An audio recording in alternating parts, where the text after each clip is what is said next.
El farmacéutico es uno de los lobbies más influyentes del mundo. 应对挑战，力行力改，破解难题。 Конечно, должны работать кооперативно, должны... Las tienen demasiado poder. Avecina una gran guerra entre la realidad virtual y la realidad aumentada.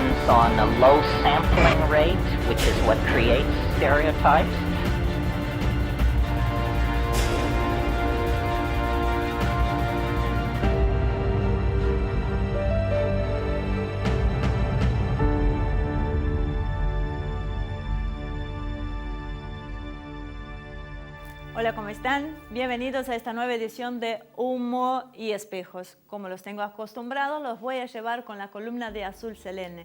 ¿Cómo estás, Azul? ¿Cómo estás, Marcelo? Cuéntenme de qué van a hablar hoy. Gracias, Ivonne.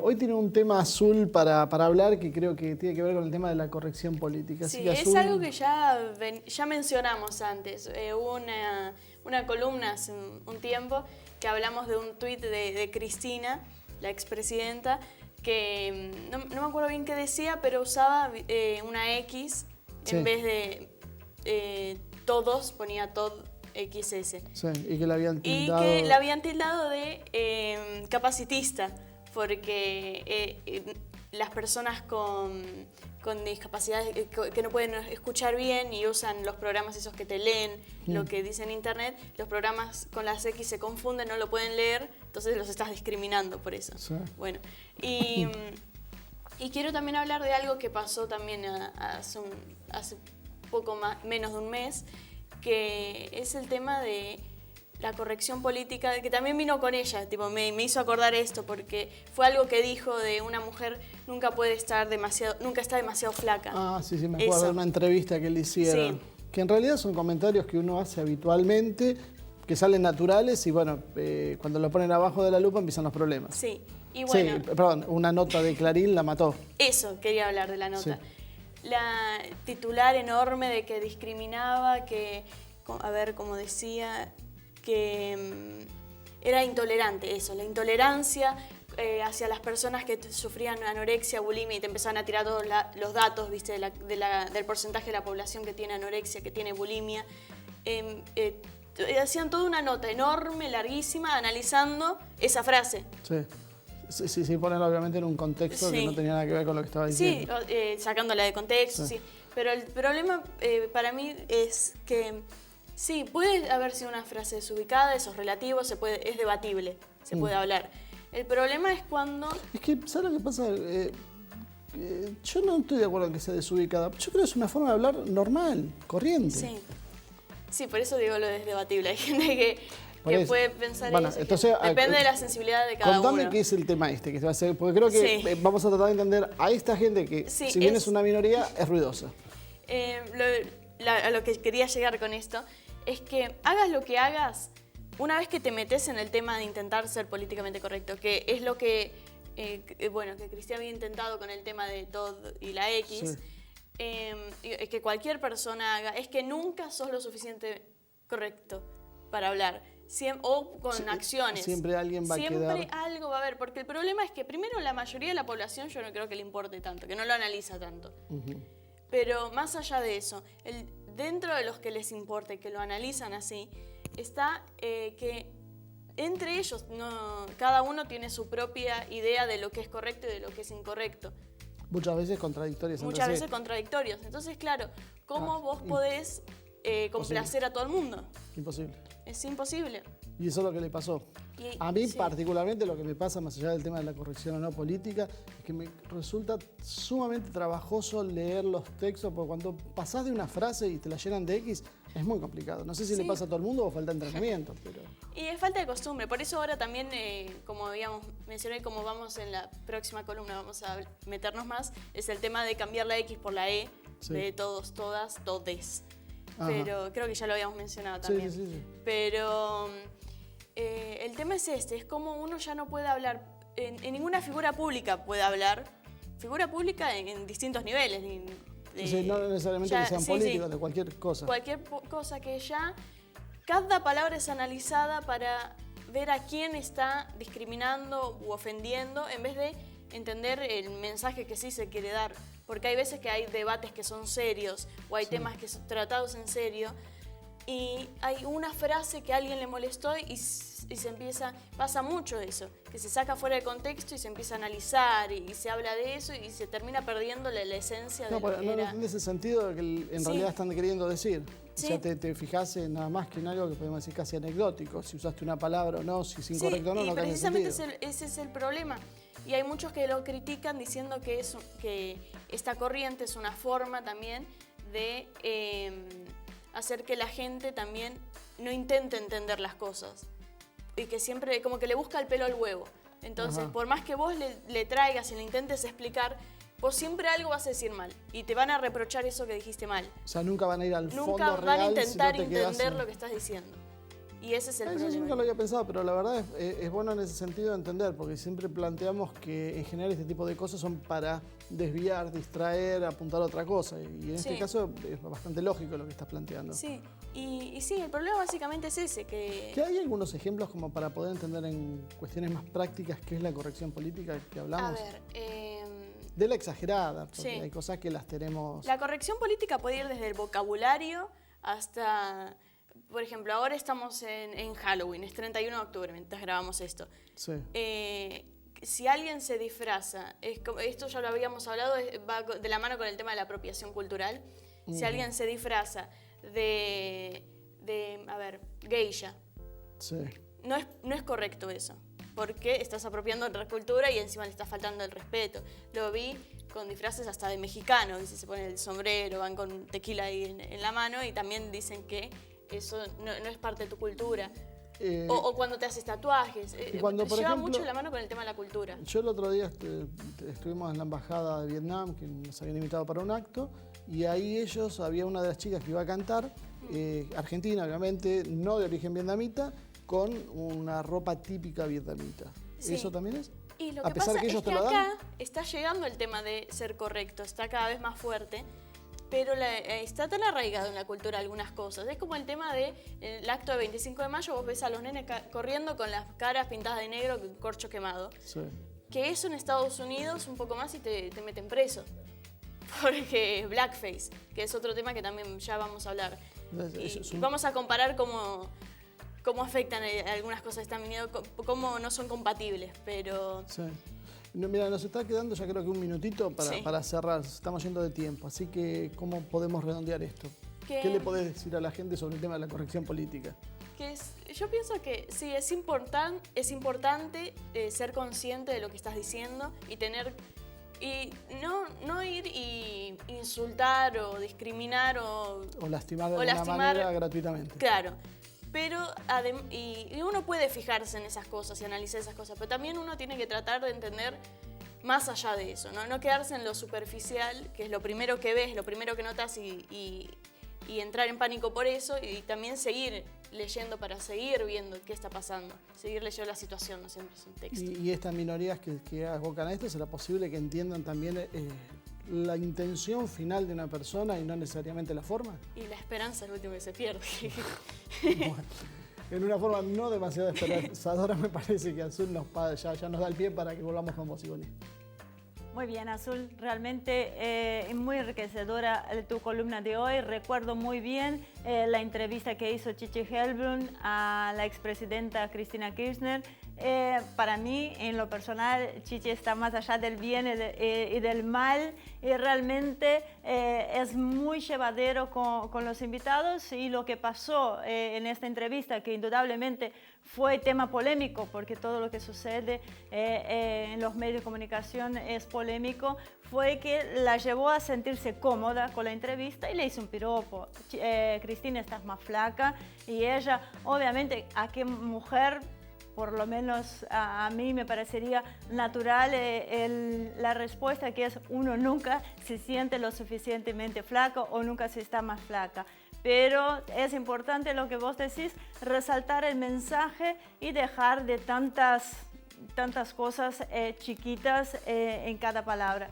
Y obviamente la contestación en Clarín fue bastante dura y para mí como mujer fuera de lugar, porque no todas las mujeres representan a todos. Así que muchísimas gracias, te esperamos la semana que viene. Y bueno, Marcelo, con vos vamos a ver en el segundo bloque una entrevista que fuiste a hacer al doctor Abu Darabini, así que no se vaya, enseguida regresamos con Marcelo y una entrevista muy interesante que realizó fuera del estudio.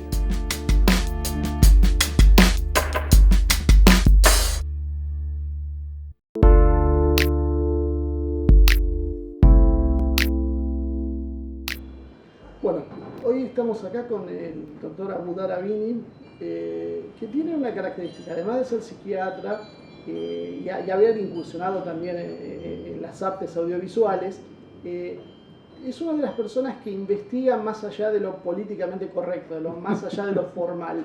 Entonces creo que es algo excelente para poder hablar con usted y empezar a meternos en algunos temas que a veces uno roza o ve que se tratan como conspiranoicos, pero que en realidad, más que conspiranoicos, parecen ser bastante profundos. Claro. Así que bueno, bienvenido al programa. Gracias Ivonne y Marcelo. Les voy a tirar como una flor, porque hay muy pocos programas en la República Argentina y quizás los dedos de una mano me sobren para contar los programas que tocan temas de geopolítica o estos temas. Sí. Déjame decirte algo sobre lo conspiranoico. Nosotros aprendimos mucho de esto cuando vino James Fetzer a la Argentina. Vamos a dividir las cosas. Están las conspiraciones reales. Cuando en el atentado terrorista a la AMIA, el Estado argentino, por completo, el Poder Ejecutivo, el Legislativo, el Judicial, la corporación política y mediática, dice: vamos a pagarle $400.000 a un testigo para que mienta, eso no es una idea conspirativa, es una conspiración real. Cuando el video donde el juez paga estos $400.000 a un prisionero sale a la luz y ningún periodista quiere comunicar este video y un solo periodista, que es La Nata, lo publica, a La Nata le llamamos en ese momento conspiranoico, pretendiendo descalificar la verdad y la existencia del video. Por lo tanto, los investigadores en terrorismo decimos, están las conspiraciones reales, pero hay que probarlas, con pruebas. Y están los tipos que investigan estas conspiraciones reales y a veces encuentran pruebas. Entonces, al investigador de una conspiración real corresponde llamarlo investigador. A la hipótesis de trabajo, en este caso, cuando La Nata descubre eso, tenemos que llamarle hipótesis, investigación, evidencia. La diferencia es que la conspiración real no acepta el debate, es casi una verdad religiosa. En cambio, cuando La Nata descubre eso, se acepta el debate. Podemos debatir 1000 cosas. Todo el tiempo, a los investigadores de las conspiraciones reales se los descalifica, denigrándolos, tratándolos de locos, de paranoicos, de conspiranoicos. Si La Nata hubiera dicho que el juez Galeano y el Estado argentino pagaban $500.000 para que alguien mienta, y eso hubiera sido falso, tendríamos que haber dicho La Nata era un conspiranoico o un chanta. Claro, ya a lo largo de la historia siempre se ha utilizado. Al que se opone, cuando tiene razón en lo que está diciendo, muchas veces la mejor forma de sacarse el medio es decirlo está loco. Denigrarlo, está loco. Recordemos que desde los tiempos previos a Jesucristo, al mensajero se lo podía matar. Sí. Entonces ahora con suerte te dicen loco, conspiranoico. Sí. Este es un punto fundamental porque, supongamos, si yo me enterara que gente que trabaja en geopolítica llegaran a traer a mi país a un funcionario de Vietnam, yo diría que en este momento eso puede dañar al ser nacional. Entonces el investigador que trae un funcionario de Vietnam diría, no, yo lo traigo porque hay una realidad importante de un país importante que sería bueno que se conozca. Pero si yo tuviera poder suficiente, podría llegar a impedir que entre ese funcionario de Vietnam. Entonces esta es una cuestión muy importante sobre lo que es una conspiración real y una denuncia o un planteo académico sobre esto. Vayamos al atentado más reciente de todos, que es el de Las Vegas. Cuando una persona se nos dice desde el gobierno que una persona que era un ser común, un tipo común, cuya formación militar era precaria, tira desde 300 metros de distancia una cantidad impresionante de disparos, hiere a 500 personas, mata a 50, lo que hacen los investigadores norteamericanos, estoy pensando en un Paul Craig Roberts, exfuncionario de gobierno, ellos llaman a los francotiradores militares y le dicen, primero, este tipo no era un tirador común. ¿Vos como francotirador militar podrías a 300 metros lograr eso? No. Entonces, Paul Craig Roberts no dice yo tengo la verdad. Paul Craig Roberts dice, consulté especialistas militares que me dicen que eso podría ser imposible.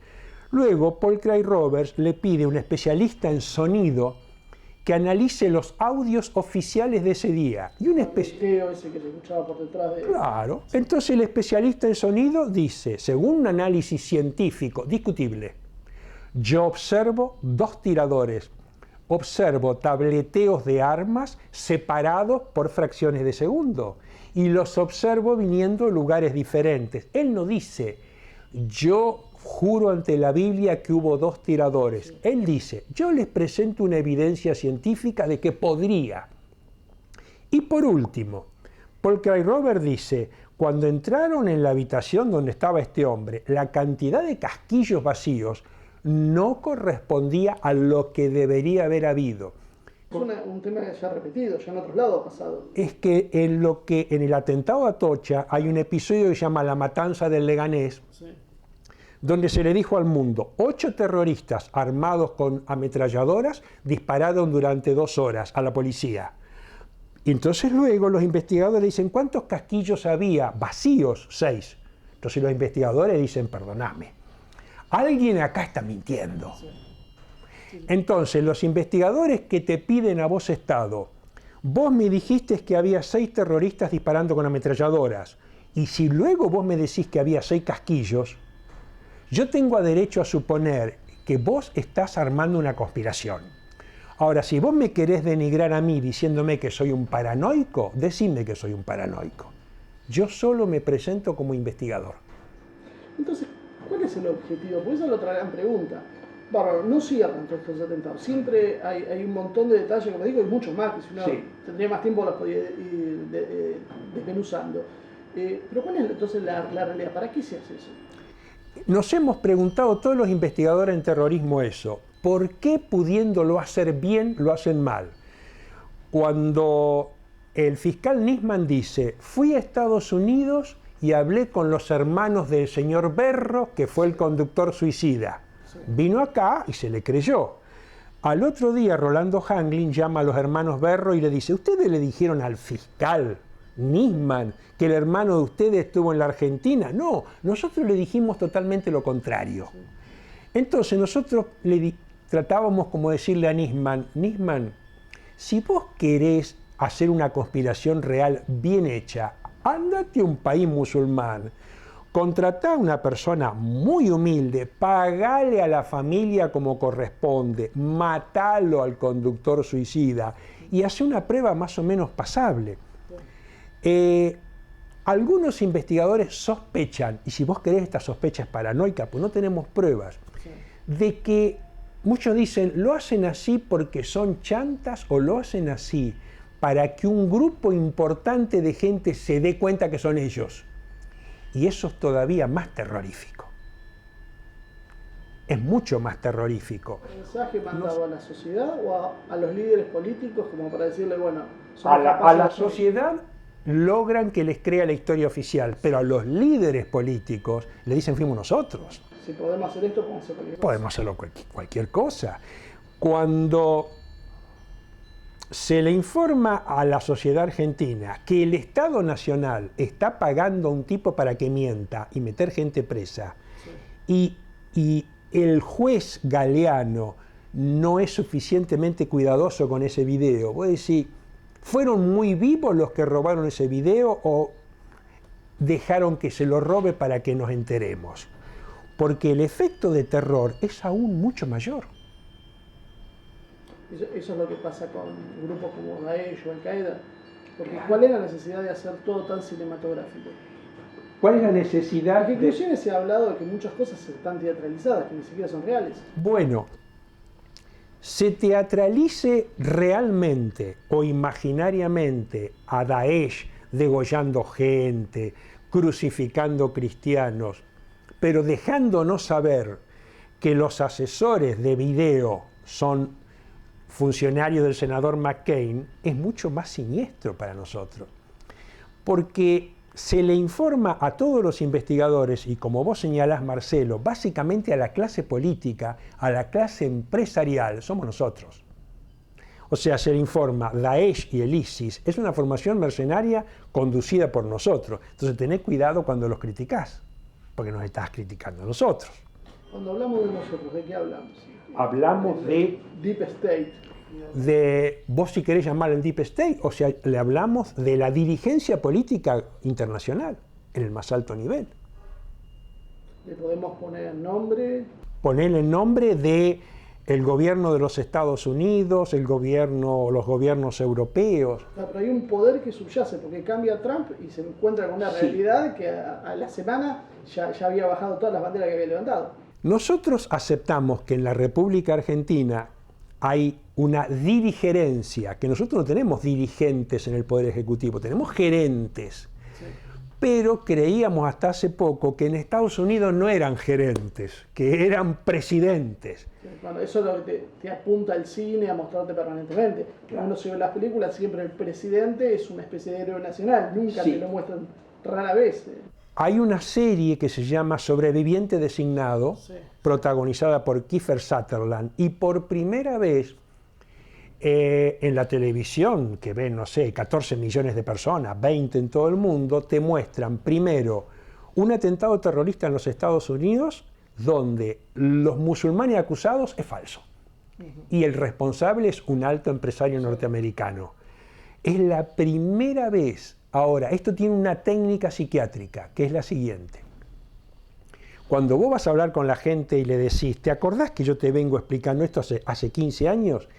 La gente utiliza un mecanismo clásico en psiquiatría que te dice, no, eso es una ficción, no es totalmente la verdad. Entonces logran que la gente vea la verdad, pero que a la vez siga creyendo en las historias oficiales. Es una técnica clásica en psiquiatría. O sea, esos Homeland, esos House of Cards, que van mostrando parte de la realidad mezclada con toques fantasiosos con ese objetivo. Con ese objetivo. Es interesante, por eso es hablar con alguien que maneje el concepto de psiquiatría, porque uno esto lo puede hacer de un análisis geopolítico, pero no de análisis psiquiátrico, sino de herramientas. En psiquiatría, en psicoanálisis, se llama renegación, que es lo siguiente. Yo sé que, Marcelo, vos me estás diciendo la verdad, pero ¿sabés qué? Aún así, yo entre creerte a vos, que sos un modestísimo investigador en geopolítica sin poder, y creerle a los poderes estatales, ponete en mi lugar, Marcelo. Vos ponete en mi lugar. ¿No es más lógico que yo siga creyendo en los grandes dioses?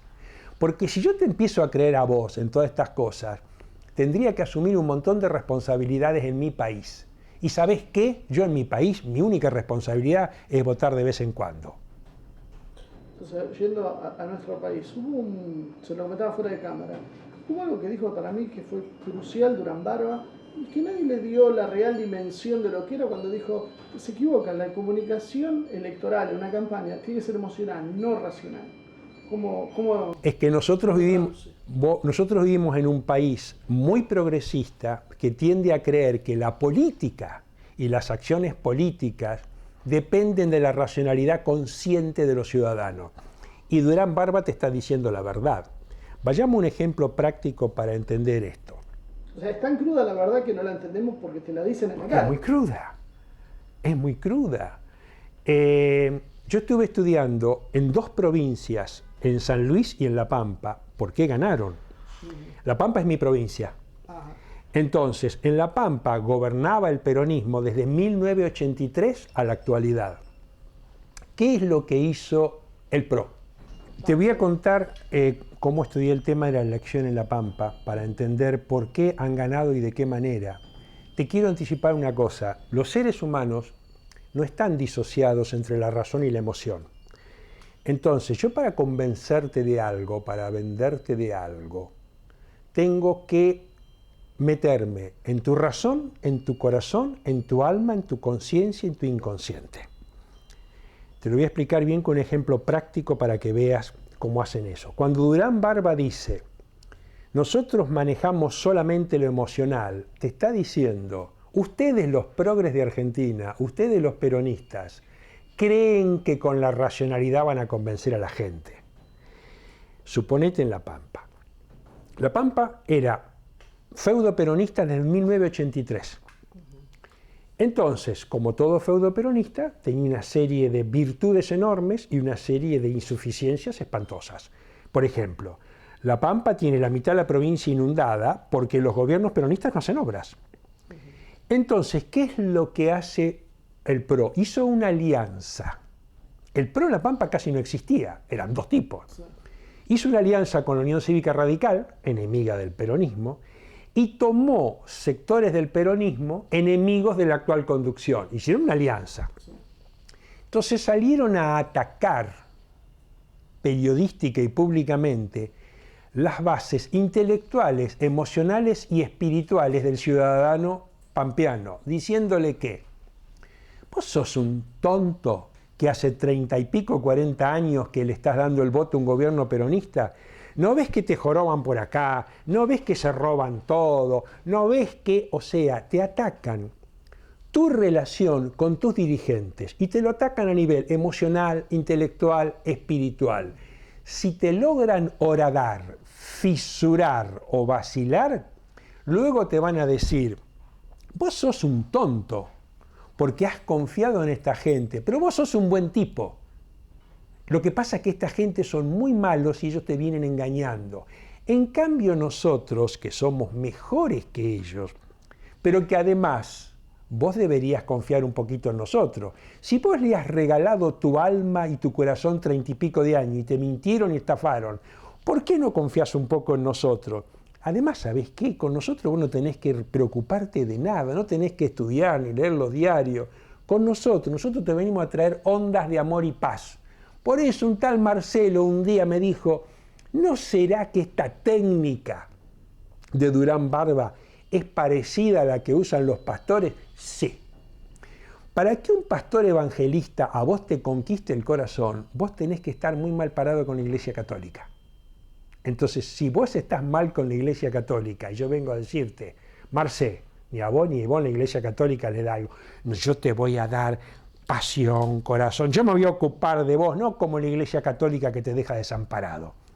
Entonces te tienen que quebrar el corazón, el alma, el espíritu, consciente e inconsciente de tus referentes. Bueno, eso sí, pensando en el tema de la Iglesia Católica, que se hizo? Se atacó precisamente las cúpulas eclesiásticas que también presentaban brechas como para entrar. Por ejemplo, un nivel de pedofilia repugnante, sí, miserable y canalla, que lamentablemente es real, Marce. Sí. Entonces, eso toman parte de la realidad. Parte de la realidad. En mi provincia, en La Pampa, cuando ellos dicen la provincia se viene inundando hace 50 años y los gobiernos peronistas no ponen un centavo en obra, es real, Marce. Ahora, recordá que en 1975 nos dijeron, este gobierno es un desastre, dame el voto a mí que yo te voy a traer seguridad y derechos humanos. Y mucha gente en la por eso es tan importante el nihilismo y el caos. Porque en nihilismo y caos vos podés entregar el alma al diablo sin darte cuenta por desesperación. Bueno, se nos está yendo el primer bloque, vamos a cortar acá y ahora en el segundo bloque vamos a seguir ahondando en este tema del nihilismo que yo creo que nos va a llevar a otros puntos que para muchos cuando tienen esa visión progre de la sociedad les va a sorprender bastante y no sé si van a poder aceptar. Okay. Bueno, vamos a un corte entonces.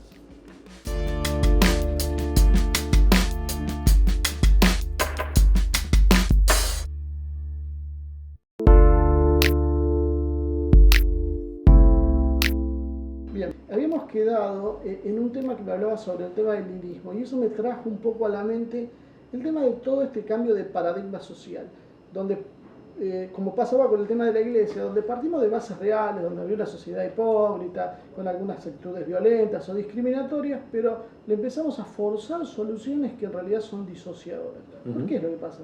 ¿Por qué es esto? En 1975, nosotros teníamos un gobierno peronista que tenía una cantidad de virtudes enormes, pero ¿quién fue el primer orador del gobierno peronista? Una guerrilla supuestamente buena. Montoneros, durante un tiempo, parecía que era de los buenos. Parecía que era de los buenos. Yo durante un tiempo les creí. Yo tenía amigos muy importantes de mi pueblo, incluso en la guerrilla montonera, y durante un tiempo hasta el propio Perón creyó que ellos desde la izquierda venían a ayudar a Perón. ¿Cuándo empezamos a sospechar? Cuando matan a Rucci, que era la mano derecha de Perón, era la mano derecha, o sea, el poder sindical que sostenía a Perón. Por eso, algunos dicen, la guerrilla argentina, para la gente, y sobre todo para la gente joven, era una guerrilla de ideales maravillosos. En términos de geopolítica, recordemos que parte de los cargamentos de armas de la guerrilla montonera eran barcos que venían de Inglaterra. Esos hechos de barcos ingleses con cargamentos de armas para montoneros fueron detenidos.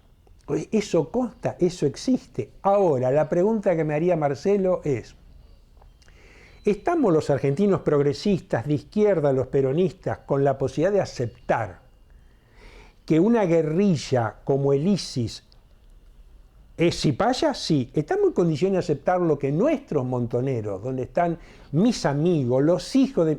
eran una guerrilla cipaya? A mí se me partiría el alma del corazón. Yo creo que en estas cosas uno tiene también que entender que normalmente la posición última, la acción geopolítica en serio, la tiene una minoría muy, muy chiquita. La inmensa mayoría pone el corazón en lo que está haciendo. Sí. Y entonces precisamente le cuesta mucho entenderlo. Sí, uno ve esto a lo largo de la historia, o sea, Lenin cuando vaya a hacer la revolución bolchevique la hace financiada por capitales alemanes. Así es. O sea, lo ponen arriba de un tren, le dan todo porque hay un movimiento geopolítico. Después uno podía llegar ahondando qué otras cosas más podía haber. Pero en principio era un enemigo. O sea, o sea uno, como usted decía, cuesta empezar a decir, bueno, la historia a veces no son blancos y negros, sino hay una serie de matices y que el enemigo real es muy inteligente para jugar. Se disfraza de amigo. Se disfraza de amigo. Se disfraza de amigo. Estamos viendo, por ejemplo, a mí me han pedido que yo dé una opinión diagnóstica sobre el proceso de Cristina. Cristina es una líder de nuestro país, podemos estar de acuerdo o en desacuerdo, pero es una líder muy importante. Entonces, ¿qué es lo que estamos viendo? Una técnica donde le han ido empezando a quitar sus cuadros. La mayoría de sus cuadros están con procesos judiciales y yo tengo derecho a suponer que a ella le van diciendo, mira, necesitamos que nos des la cabeza de otra persona, porque ya nos diste un poquitito a este, otro poquitito a Vudú, y ella ha dicho recientemente que no pone las manos en el fuego por debido. Entonces, lo que estamos viendo como un líder muy importante, pueden llegar a fisurarlo y horadarlo. Y lo que vos observás es que la mayoría de los cuadros que tiene Cristina, que tiene el peronismo, en los temas difíciles huyen, sin que vos te des cuenta que huyan. Ejemplo, Cristina está acusada de traición a la patria por el memorándum de relación con Irán. Es un tema muy delicado y muy complejo. Yo te pregunto, cuando se trata los 24 de marzo de ir a protestar contra nuestros militares criminales, los organismos de derechos humanos juntan 7 millones de personas en la plaza. Yo no he visto ni 25 militantes llevados por los organismos de derechos humanos que digan tenemos que defender a Cristina porque el tema del acuerdo con Irán es un tema de la más alta geopolítica complicadísimo. Eso fue, podríamos entender como el cambio real, porque se habla de la 125, de la crisis internacional, pero si uno ve, en realidad parecería como que por ahí la piedra fundamental sobre el cual parece cambiar el rumbo y que viene el choque con ese estado profundo que hablábamos, que es el que controla Argentina, es cuando Cristina dice, bueno, vamos a ir para otro lado. O sea, si bien nunca se animó a decir son falsas las acusaciones contra Irán, sí puso un manto de sospecha. Sí, puso un manto de sospecha. Y a pesar de que ella ha dicho, quien me invitó a hacer un acuerdo de paz con Irán fue el gobierno de los Estados Unidos, porque el propio Barack Obama estaba iniciando conversaciones de paz con Irán. Sí. O sea, que ella nos dice, yo soy gerente de sucursal, yo obedezco a los Estados Unidos, pero viene otro sector de poder que dice, vos sos el diablo y te vamos a crucificar. Y lo que se observa es que la defensa de ella es tibia, es anémica. El malo de todo esto es el juez. O sea, ella no se anima a plantear cuáles son las fuerzas geopolíticas en juego. Lo dijo tibiamente. A mí me dijo Obama que haga esto, pero ahora no se anima a decir, las fuerzas geopolíticas que me están destruyendo son esta, esta y esta. Y tampoco ella sale a pedir ayuda a los otros poderes. Los otros poderes son Rusia, China, etcétera, etcétera. Eso sí lo hizo Maduro. Maduro hizo eso. Maduro... Eso es como que rompes los puentes. Sí. Eso ya no tiene retorno. ¿Por qué no tiene retorno? O conservás el poder o terminás con Gaddafi. Hace poco le dieron Thierry Meyssan, una gran charla para Venezuela, y dijo aproximadamente esto que vos decís. No, dejate de llorar con que te van a declarar una guerra y te van a invadir. No sigas llorando, marico.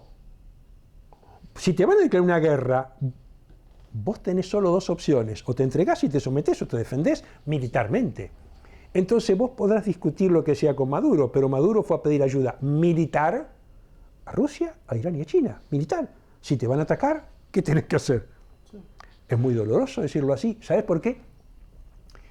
Y esto es gravísimo, porque nuestros países latinoamericanos todavía creen que la posibilidad de que nos invadan es una fantasía, es un temor irracional conspirativo. ¿Sabe a quién invaden? A la gente que está lejos, a Libia, a Saddam Hussein, a Siria. A nosotros no. Esa idea de que a nosotros no nos van a invadir es prácticamente un delirio, te lo digo como psiquiatra. Es una fantasía prácticamente delirante, gravísima, alentada por toda nuestra clase política, por toda nuestra corporación periodística. Hemos discutido hasta el cansancio el tema de la hipótesis de conflicto. Argentina no tiene hipótesis de conflicto y tiene parte del territorio ocupado. Claro. Yo vengo de un viaje en la India y ellos me decían, hay una ABC en la geopolítica. Cuando vos estudiás un pueblo, mirás su economía, su cultura y mirás su sistema de armas. En el cono sur, la Argentina se ha desarmado. Andá a buscar los progres, incluso los peronistas, con los cuales vos digas, che, tenemos que discutir. ¿No es gravísimo y riesgoso estar totalmente desarmado? Nadie sabe exactamente por qué nos desarmamos. Yo creo que tenemos una mezcla. A veces se adopta una posición casi hipista, pacifista absurda. Sí. Cuando vemos que se reivindican revoluciones, que todos hicieron con las armas y se mantuvieron con las armas, porque no hay un solo caso que no se haya hecho así. Bueno, vos estás planteando lo que sería una disociación gravísima en nuestros sectores pensantes, sí, que dicen, yo acepto que otros pueblos, en este caso Siria, se defienda con las armas y pida ayuda militar, sí, como hace Siria, a otras potencias. Ah, pero yo eso lo acepto para otros pueblos, pero no para el mío. Es como si vos me dijeras, che, Oscar, vos sabés que yo vivo en un barrio que está lleno de delincuentes peligrosísimos, armados hasta los dientes, narcos, tengo miedo por mi familia. Y yo te digo, Marce, ¿y qué vas a hacer? ¿A quién le vas a pedir ayuda? Vos decís, no, Oscar, yo voy a ir a rezar a la iglesia. Y yo tengo que hacer un esfuerzo para no reírme. Pero tengo que aceptar que a lo mejor en tu estado de pánico y de sometimiento, vos crees que tu única chance es ir a rezar. Sí, yo veo que la sociedad en general apoya consignas profundamente pacifistas, pero rayadas en el absurdo. Sí. Y el mismo tema, esto es un tema más profundo, ¿no? Pero el mismo tema de los derechos humanos. Tenemos una concepción absolutamente liberal que no condice por ahí con todo lo que debería ser, porque este es un fenómeno que está impuesto precisamente desde quienes los colonizan. Entonces cuando aparece alguien como Putin y dice los derechos humanos todo bien, pero no la visión occidental, nosotros tenemos nuestro propio desarrollo de lo que es, acá choca. Si vos hablás con nuestras juventudes sobre la glorificación que tienen de montoneros, están glorificando formaciones armadas. Sí. Entonces, la contradicción estaría, si yo glorifico una lucha armada en los 70, pero yo soy pacifista para la actualidad, ¿qué es esto? Sí, es contradictorio. Es muy contradictorio. Sobre todo porque es eso lo que yo creo que pasaba, bueno, con Montoneros también se admiraba la entrega, el asceticismo, esa vida asceta dedicada a una causa revolucionaria que implicaba todo el sacrificio personal, familiar, ¿cómo se llama?, económico. Sí. Y hoy pasamos a defender los valores extremadamente liberales, donde todo se subordina a lo que el individuo quiere y no hay ningún tipo de sacrificio con nada. Cuando Putin nos está tirando un baldazo de agua helada sobre qué es un derecho humano, entonces vos me decís a mí, yo vivo en un país, la República Argentina, cuyo derecho humano fundamental, que es a sobrevivir a ataques extranjeros, no existe. Entonces vos me decís, la Unión Soviética voló por los aires, voló por los aires. ¿Qué es la importancia del ejemplo de Putin para el mundo? Que Putin y otros dirigentes dijeron, nosotros somos un país importante, hemos volado por los aires, sí, pero vamos a recuperar todo. Y los especialistas militares te van a decir que la Rusia de Putin y la China, militarmente hablando, han superado a los Estados Unidos porque han hecho una inversión en tecnología militar. Entonces, si los países como Rusia, que han salido... Yo estuve en Maldivas hablando con gente joven ruso que habían huido y ellos me explicaron, la implosión de la Unión Soviética fue un desastre de 8 años, una anarquía, una locura, crimen organizado. En 8 años la dirigencia soviética barrió con esa podredumbre y hoy Rusia es un país que está en la primera línea del mundo. Pero lo primero que hizo Rusia fue armarse hasta los dientes, porque lo primero que hicieron las potencias imperiales con Rusia fue meterle guerras. Sí. Que Ucrania por aquí, que esto por acá. Todo el avance de la OTAN, Medio Oriente, que los van asfixiando, y a China le van usando lo mismo. Claro. Los chinos, eso me lo han dicho ellos personalmente, y ellos están convencidos que la lucha con Occidente por Estados Unidos, ¿no?, está definida a favor de ellos. Es todo cuestión de tiempo, claro. Porque Estados Unidos y Europa están corrompidas interiormente. Entonces, si nosotros tenemos una sociedad mucho más sana, y tarde o temprano nos vamos a imponer, no necesitamos apresurar los tiempos. Una de las importancias que yo le doy al trabajo de Thierry Meyssan es que él ha estado en Siria durante toda la guerra. Sí.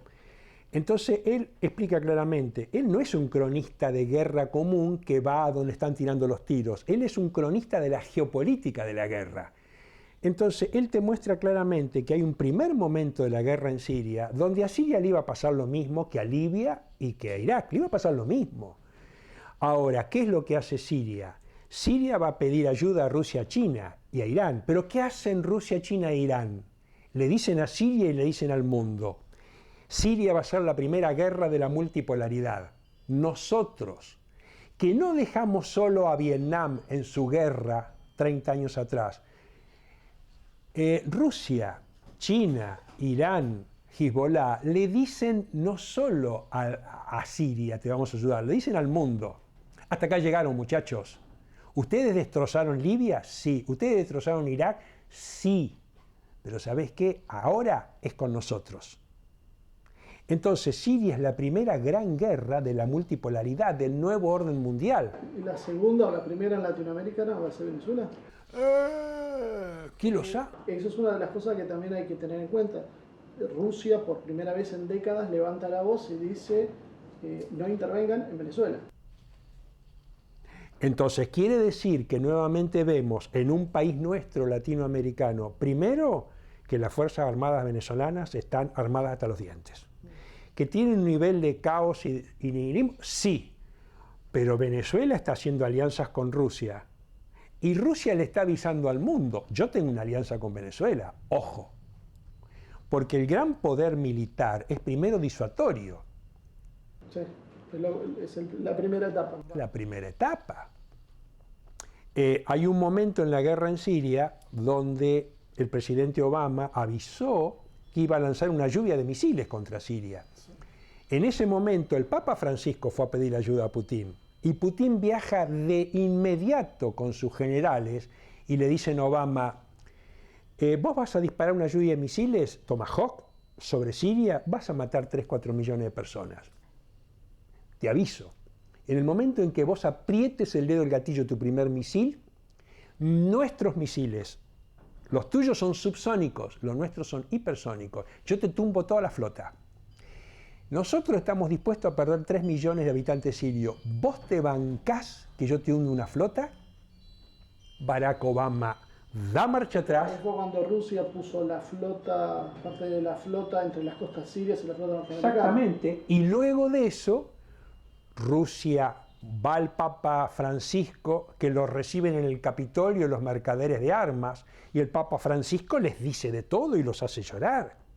Y luego de eso, Rusia le avisa al mundo, ojo, yo no solo impedí la lluvia de Tomahawk norteamericanos, a partir de ahora mi aviación entra en Siria y yo al ISIS lo hago pomada. Yo en ese momento hablé con amigos en geopolítica y le dije, acá se define la guerra, porque o Estados Unidos y la OTAN le dan misilística antiaérea buena para tumbar aviones rusos, si no se la dan, esto significa que al ISIS lo va a exterminar Rusia, pero les bajó el pulgar Occidente. Sí, ya no sirven para qué. Ya no sirven para eso. Ya nos quedan 3 minutitos más de programa. Sí. Para cerrar, hay un fenómeno nuevo que se está dando y que me gustaría por ahí a ver qué opinión tiene, que es el tema de las secesiones. No es el tema solo de Cataluña, Kurdistán, hay sectores en México, el sur de Brasil, problemas en la Patagonia nuestra, en la chilena, porque volvemos de vuelta al tema del progresista argentino que no quiere aceptar que las secesiones se dan en todos lados, menos en la Argentina. Claro. Y por otro lado, que los pueblos tienen derecho a autodeterminarse, cuando uno ve, por ejemplo, que el tema de Cataluña es una movida clarísima de Israel, que entrena a los mozos de escuadra, que va a hacer la inteligencia y que ya dijo que los va a reconocer, uno de los pocos países que abiertamente hizo eso. ¿Estamos entrando en una nueva fase de rompimiento de los Estados-nación? Mira, yo estuve de casualidad en Maldivas con gente de los Balcanes, que ahora Yugoslavia, él me lo dijo, Yugoslavia era un país grande. A nosotros, ¿sabes qué? ¿Cómo fue la guerra? Muy sencillo. Estábamos nosotros los cristianos, nos masacraron francotiradores y nos dijeron, son musulmanes. Después aparecieron francotiradores que masacraron musulmanes y le dijeron, fueron los cristianos. Y nos metimos en una guerra brutal entre nosotros, primero entre nosotros. Luego nos tiraron bombas y nos dijeron, ¿saben qué? Ustedes no respetan los derechos humanos, los vamos a partir. Y nos partieron en 5 pedazos. Entonces, estos movimientos secesionistas son viejos, son la vieja táctica imperial de dividir países. Los indios me decían, es verdad, nosotros con Gandhi ganamos la independencia. Lo primero que nos hizo Inglaterra, nos sacó Pakistán, que era la 3ª parte del territorio. Y el problema que sembró a futuro. Y sembraron una enemistad entre los musulmanes pakistaníes y nosotros que somos de otras religiones. Entonces nosotros tenemos en nuestro país signos o síntomas de posibles intentos secesionistas. El problema es, y que ahí vienen las tácticas progresistas, a un movimiento secesionista te lo disfrazan de defensa de derechos humanos de ese sector. Bueno, es una pena que ya se nos fue el tiempo, no lo podemos seguir esto. Vamos a ver si armamos después otro programa más adelante para seguir monitoreando un poco la situación de esta profundidad con que la estamos tratando. Y bueno, es bueno empezar a ver y estudiar en profundidad estos movimientos secesionistas, a ver qué hay, porque cuando uno mira realmente lo que está pasando en Cataluña, las bases históricas sobre los reclamos, lo que fue el pueblo catalán, que ni siquiera nunca tuvo un reino, simplemente fue un condado. O sea, hay muchos argumentos como para ver que eso es una cosa artificial que está empezando a dinamitar Europa, y se habla de decenas de casos similares en Europa. Sí. Así que bueno, doctor Abodá Bini, no me queda más que agradecerle el tiempo de habernos dedicado a esto, a tratar de entender, y yo sé que seguramente a mucha gente hay cosas que le van a gustar, cosas que le van a chocar de las que se dijeron. Pero es bueno reflexionarlo, no necesariamente uno tiene que estar de acuerdo con todos, pero sí empezar a pensar con otra estatura. Yo te agradezco a vos, Marce y a Ivonne, porque ustedes son de los poquititos que dan un espacio para discutir estas cosas. Como voy a decir, podemos estar de acuerdo, no, pero discutimos estas cuestiones que son el ABC en política internacional y geopolítica. Y si vos te fijás dónde está la geopolítica y la política internacional en nuestros diarios, o en nuestros canales de televisión, perdóname, no están. No, ha ido desapareciendo y va a seguir más así y se infantilizando. Bueno, esto fue todo la entrevista, creo que ha sido realmente rica, creo que son de esas cosas que, como decía el doctor, se ven pocas veces en televisión, y bueno, ahora ya vamos con Ivonne para el cierre del programa.